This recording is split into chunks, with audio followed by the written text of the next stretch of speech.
this next few weeks, I'm really assessing and discerning. Isa pong maghuhudyat talaga sa akin na tumakbong Pangulo ay kapag ka hindi pinansin po yung 10K ayuda, not only in the 2022 budget and not only for 2021, but for the next 3 to 5 years.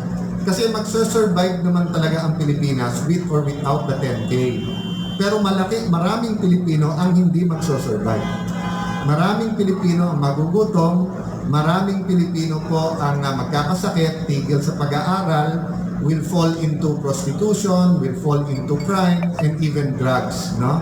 So kung talagang we hate drugs, isang solusyon dyan is pagbigay ng 10K.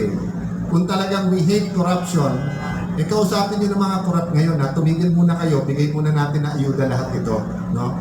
So, doon ako nakafocus. Having said that, syempre po, we're looking around.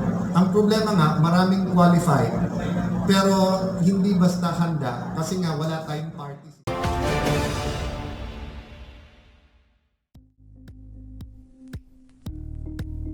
Thank you for watching Politico TV. Please like and subscribe to our channel for more videos.